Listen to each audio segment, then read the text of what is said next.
It's the most highly anticipated, must-see zombie multiplayer game in online history. The time has officially arrived. The question is, do you think you have what it takes to survive? Ladies and gentlemen, get your popcorn ready because things are about to be deadly. It's time I bring to all of you Dead Frontier 2. What's going on, everybody? Another champion video for you guys. Another Dead Frontier 2 video, I should say, for you guys with me in it. And during this video, I'm going to kill one boss with you guys. Then after that, I'm going to go over AdminPwn's blog that he made regarding the early plans. The early plans will be covering up the majority of this video. The boss kill should take around 2 to 3 minutes, maybe 4 minutes. We'll see how it goes. Last video I made, it was me killing 3 different bosses. The Mother, the Choir, the Fingers. So killing those bosses with you guys watching was a pretty cool experience. Showing you guys how to kill the bosses, giving you guys tips, and showing you guys my progress. And once again, tell me how you guys are progressing with the game. Right now, I'm first prestige level 14, and the reason why I decided to prestige was because we had so many things out there that we didn't have out there before. We have the Dead Frontier 2 wiki regarding the missions, and we just have a better idea on what to build on your character, along with how to progress your character as quickly as possible. And the first prestige, like, not first prestige, but when you first start out the game, the first 20 levels, that's the hardest part because you're trying to learn about the game. You're trying to get an idea of what's the best way to build your character, what's the best routes you should take in terms of gaining EXP the fastest. And now that I got all of that out of the way, I can actually have a much easier time on my first prestige and going from there. So I'm gonna show you guys my skills real quick. I want to have you guys give me your feedback in terms of what skills you guys have and what guns do you have as well. I know you guys told me like whether you guys have shotgun or rifle, but I'm interested in what you're using if you have a shotgun, what you're using if you have a rifle in terms of skill. Like for me right now, I have stealth, jogger, kickboxing. I went with all the fundamentals like I told you guys in one of my previous videos. I did one of each. I did jogger and I did sprinter 3. Always want to do sprinter, max out that first. I did sprinter and jogger so that my guy can have that quickness. Kickboxing, you always gotta have that kicking ability, especially when it comes to the worms on the ground. It helps a lot. And stealth, sneaking up on zombies, that's helpful as well. Quick reflexes helps your dodge ability, that's very important. And what I put on my character that I didn't have during my first prestige was Headhunter, which is headshot damage.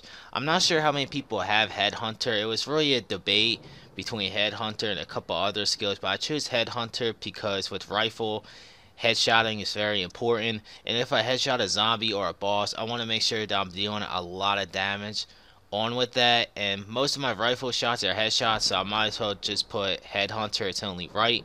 And rifle expert, since I'm a rifle user at the moment, I'm really contemplating on switching to shotgun, but we'll see what happens. But since I'm a rifle expert at the moment, I'm going to max that out. That way my guy can have all these benefits: the headshot damage, aim speed, attack speed, accuracy. So whatever gun you're using, whether it's shotgun, pistol, and rifle, make sure that you're leveling up the expert skill of that. And fast learner is really important. Like I told you guys, if you confirm the mission with fast learner, you'll gain even more EXP. So you always want to max out fast learner first. Like fast learner and sprinter, those are the 2 skills that you really want to just jump at and just max them out as quickly as possible. And that's about it in terms of my skills. But let me guys know, like, what skills are you building on your character? I never asked you guys that question, so just let me know, what are you building on your character and when are you building it? Like for me, when when I was in first prestige, I had the looter skill. But since I have a decent amount of money, I just want to level up my character. I want my character to be strong. I'm not worried about my loot. I'm worried about getting 5th prestige as quickly as I can. In order for me to do that, I don't want to have the looter skill on me, because there's a lot of skills that actually benefit your character in terms of enhancing his performance against zombies and just gaining EXP quicker. That way, that's why I don't want to have the looter skill. Anyways, I'm gonna kill this boss for you guys really quickly. I don't want to talk too much about what's in my inventory and whatnot, because I'm going to go over AdminPwn's early plans. Right now it's acquire. Let me lower my mic down a little bit. It screams loud. So with the choir, actually got somebody in here with me. I'm actually in a random room, by the way. I usually make my own room called Champions Room. Every day I make it. So if you guys want to play different tier 2 with me, oh look at that, easy kill. Alright, so I came late to the party, and that's what happens. Probably better off that happened. Got a lot to talk to you guys about. Let's see what I get. But like I said, hop in my Discord, hop in my different tier 2 room. We can play some different tier 2 together. And I got a rare t-shirt. I always get a rare t-shirt and a t-shirt. Or no, rare t-shirt, superior t-shirt, or just any t-shirt in general off of a boss. Or just a shirt in general. I always get clothing. So let me guys know, like, what's your most popular loot that you guys get off of bosses? For me, it's shirts. It's either a t-shirt or a regular shirt. I always get shirts. So just let me know, like, what's your curse, man? Because looting shirts, that's a curse for me. I mean, I'm tired of looting them, and I keep getting them. Let's see what the Mastercraft is. I guess we'll call it Mastercraft, even though it's different tier 2. Got the incoming stun recovery, the hydration, infection chance, and incoming stun threshold. It's level 14 required. That's a pretty high level for a t-shirt. Most t-shirts I loot are around like 2 to 5. But there you have it. Me killing that boss for you guys, or somewhat killing it. It actually died pretty quickly. But hey, I'm not going to complain about an easy boss kill. Anyways, let's jump right into the blog.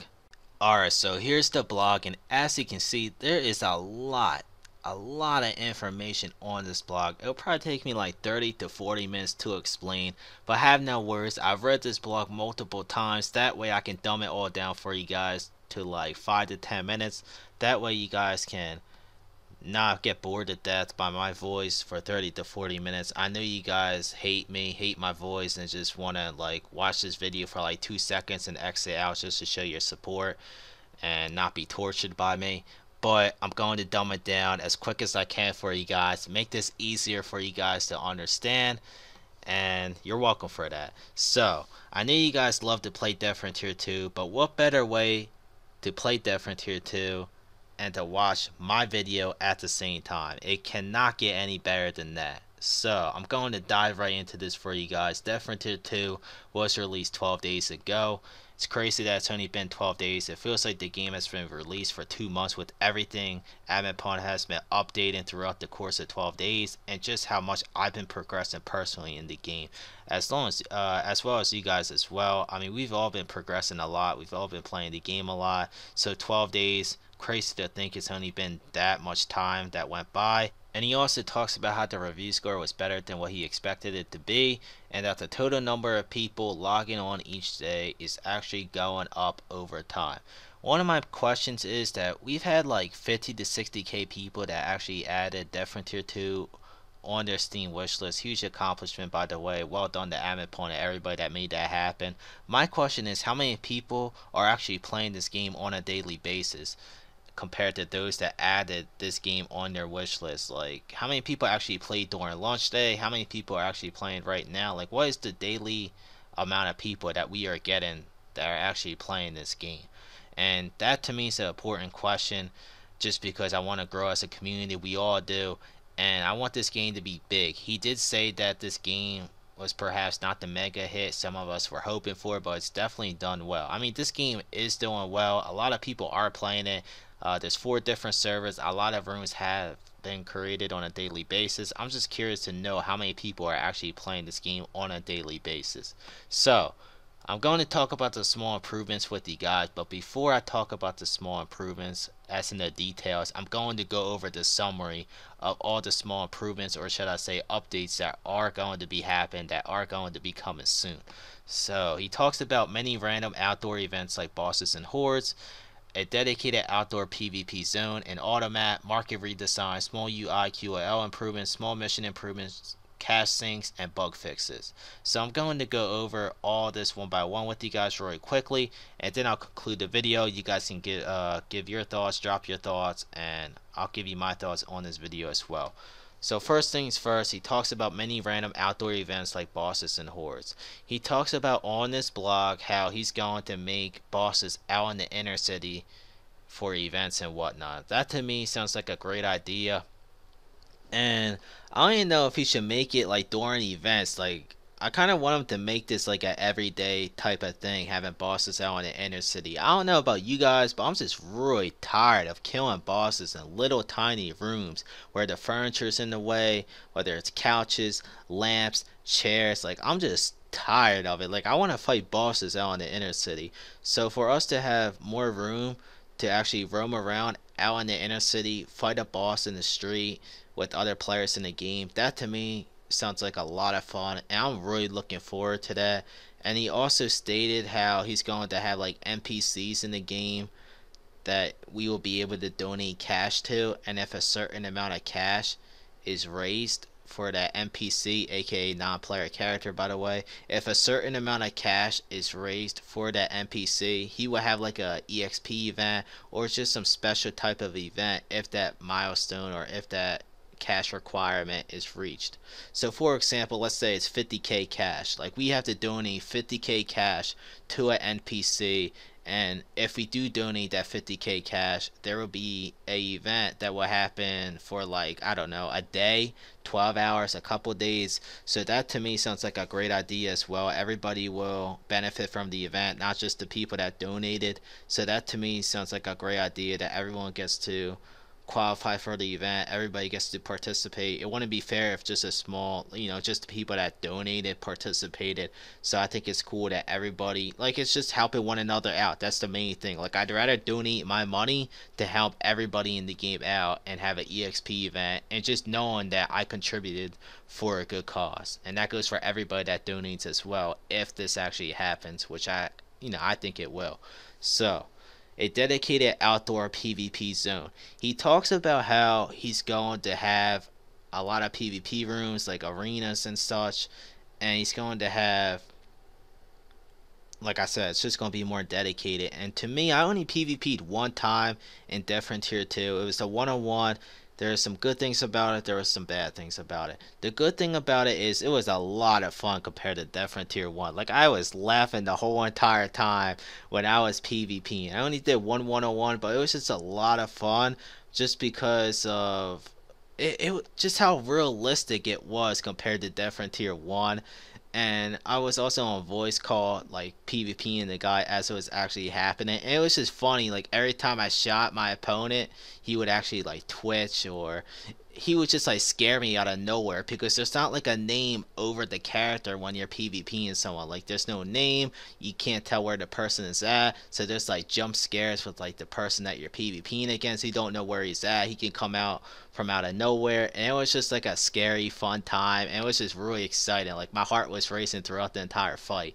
But one of the flaws, or a couple flaws with the PvP, I don't like the fact that you can't, like, if you die, you lose your HP, you lose your EXP. Like, it doesn't heal your character like it does in Different Tier 1.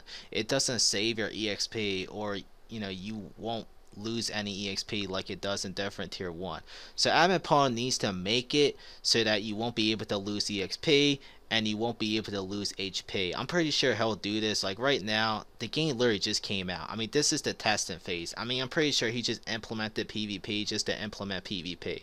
I'm sure he wasn't really focused on whether, just to create the system on it so that people won't lose HP and that people won't lose EXP. Like, I'm sure he's going to work on that, is basically what I'm trying to say. So, third thing, in auto map, he talks about how the NPCs are really difficult to find, and I agree with that. I'm pretty sure we all can agree with that. I mean, the only reason why it's becoming somewhat easier is because we have this wiki that tells us where everybody's at, but there's so many NPCs in the game to where I can't even, like, anybody in the game can't really, like, keep track of all of them on a daily basis. Like, they all just, like, spawn in each and every single day. I mean, there's different NPCs every single day, and it's just tough spotting where all of them are at. And the auto map should help in terms of spotting these NPCs and just making traveling a lot more easier, and just knowing the routes on different tier 2, knowing where we want to go, knowing where we need to find things, whether it's players, whether it's other people in the game, and just the auto map should help a lot. And I really hope this is one of the first things that he actually works on. I mean, this isn't like in order what he's going to do, but this is an update that's going to be coming soon, and that's one of the updates I'm really looking forward to.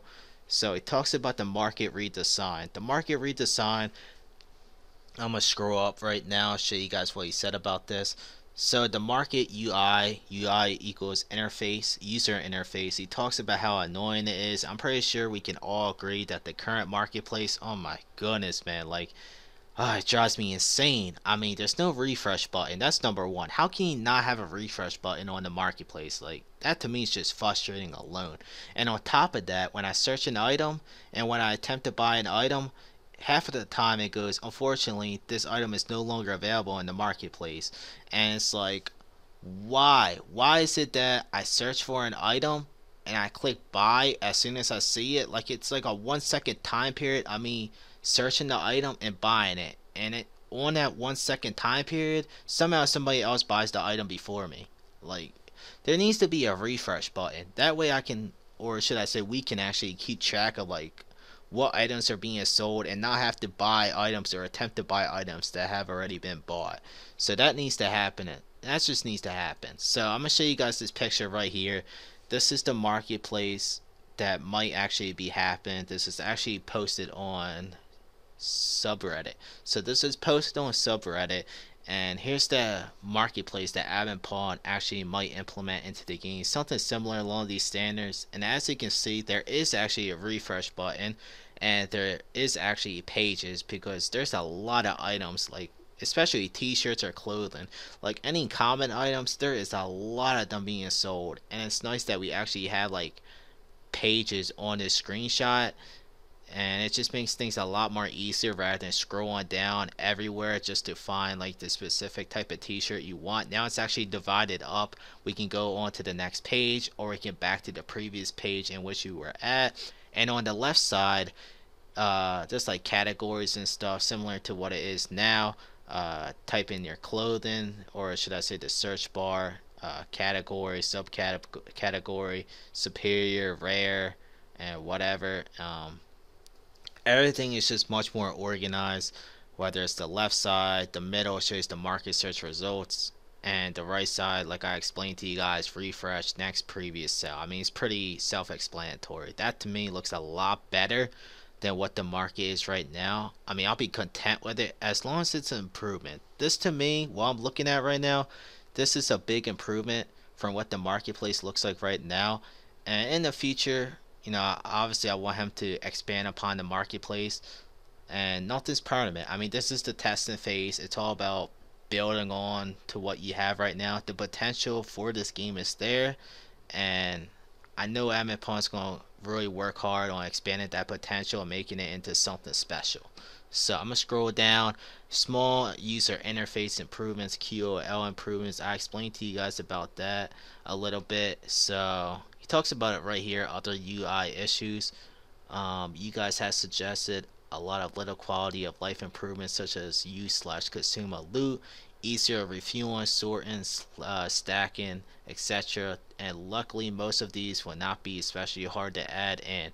Therefore I will be looking to apply as many of these as I can in the very near future. So there's a lot of things, like there's a lot of switching areas in the game, buying fuel and refueling, but just putting fuel in your car is just a pain in the butt, in my opinion. There's just a lot you need to do to set up your character. Like, you have to deal with this marketplace that literally takes like 5 minutes to get stuff off the marketplace on, whether it's ammo, food, meds. Then you have to buy fuel. Then you have to go to your car, put the fuel in the car, put stuff in your vehicle inventory to free up room for your regular inventory, and then you can go out and play. Like, it's like this whole process just to be able to play the game, and you have to accept all the missions too from like 10 different people.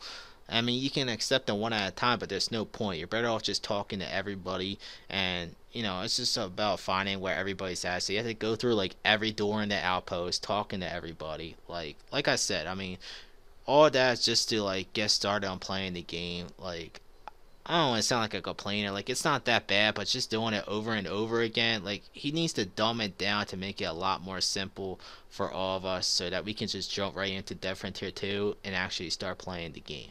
Alright, so small mission improvements. So he talks about how he's going to improve the missions in terms of making things a lot easier to find, whether it's the mission item itself or whether it's the NPC. So that's going to be some nice improvements for all of us. Make it a lot more less stressful for all of us to complete the missions and cash sinks. So he talks about the inflation, and I talked to you guys a little bit about, I already told you guys this already, with the NPC donating cash, and he's also going to be adding normal things like dyeing clothes, buying vehicles, etc. He also says this is the zombie apocalypse, not shopping at Walmart. So people are really taking advantage of the marketplace right now, and people are not actually like, playing the main concept of the game, which is the game itself, killing zombies. People are like too focused on the merchant right now, making money, and that's not what the game is about. And bug fixes, I talked to you guys about that already in my previous videos. He's just working on tweaking the game, getting rid of the glitches, the bugs, or just anything that is really bothering us in terms of like, it's just not right in the game, whether it's inventory glitching out. Like, I like the fact that we have more inventory slots. Like, he made it so that if you loot a mission item, it won't count in our inventory slot. I think that's actually pretty cool. It saves a lot more inventory for all of us, because let's face it, like, we get like 30 to 50 missions a day. Maybe like 20 or 25 of them are actually like looting blood samples, or just like looting a mission item in general. So just the fact that we have all those inventory slots freed up, that helps a lot in terms of stacking up on ammo, meds, food, whatever you guys want to put in your inventory. So that's definitely a huge thing that he did, huge positive thing that he did. And those are all the updates. I went over everything with you guys, and I don't think it was too long, but I dumbed it down. I made it short for you guys like I promised. I mean, let's face it, if I was going over all this information, one thing I want to talk about, melee combat. He talks about how melee's too chunky, hard to use. So he's been tweaking melee a little bit for you guys, so now you can stun with the melee weapon. So I think that's pretty cool. You can stun up to 3 enemies in one hit. And he talks about how a lot of you guys don't like the fact that you have to step forward with your character and then swing. He said that he made it, well, he did a test version so that when melee combat happens, that the character won't actually move. He would just swing without moving the character. And he said that it actually looks really bad, and it just looks really, less realistic, since there was no weight behind the character's attacks. And he has a suspicion that if he does implement that into the game, that you guys, the community, you guys are gonna want AdminPwn to revert it back to the old system. To me, honestly, man, I don't even find melee that difficult, or that pain in the butt, I guess we can say. Like, melee combat isn't really that bad, and I mean, there's some flaws in it, but the game literally just came out, and I'd rather have him focus on other stuff than melee at the moment. But yeah, there's a couple of tweaks that he needs to do with melee. I mean, in terms of the swinging, in terms of the stance that the player is swinging the melee weapon, and just the fact that you literally have to 360 your character while swinging a melee weapon just to avoid getting hit. It's like, I mean, I don't really like that at all. I mean, it's pretty cool doing a 360 with your character, but really, you really have to spin with your character in order to like guarantee yourself not getting hit. And it's just the fact that you can't use a melee weapon on a boss, because let's face it, if you use a melee weapon on a boss, it will automatically hit you at the same time. There's no way that you can knock back a boss with a melee weapon. I tried it, like, I could be wrong, but I tried it and I failed. Like, I ended up dying. It was like during alpha testing phase. But yeah, that's the last thing I want to talk to you guys about. Thanks for watching, everybody. A lot I went over and too repetitive. Like I said, that's one of my biggest problems with the game. The game is just too repetitive. Completing missions on a daily basis, I can't stand it, man. There needs to be more stuff to do on Death Frontier 2. Like, I don't mind it right now because it's only been 12 days, but I can't be completing missions, or we can't. I mean, I'm sure you guys are going to get tired of it too. We can't just be doing missions on a daily basis for like the next 2 to 3 months. There needs to be more things added onto the game, and he did say there will be. Hopefully he adds it soon. Like I said, I don't know about you guys, I'm just tired of doing missions. Like, don't get me wrong, I love the EXP, I love the cash, but it gets boring completing 50 missions every single day. It's like my day just feels like a repetitive day. Like, I'm literally doing the same thing each and every single day, and that to me just sounds boring and not fun at all. I like to switch it up, I like to have fun. Doing these missions all the time, it's just not fun in my opinion, especially when the missions are literally handed to you on the wiki. It just makes it less fun knowing where everything is at. But just give me your feedback on everything. What do you guys think about Death Frontier 2? Like, how is the game going? How do you guys like these updates that are coming soon? Give me your thoughts. Give me your feedback, like I said. And, love y'all. Thanks for tuning in. You guys heard my thoughts. I want to hear your thoughts. And let me know your skills as well on Death Frontier 2. Like I told you guys, like, what are you building on your character? Sprinter, looter, rifle expert, shotgun expert. Like, what are you building on your character? Let me know about that as well. Anyways, love y'all. Like I said, thanks for watching. Like, comment, subscribe. Peace out.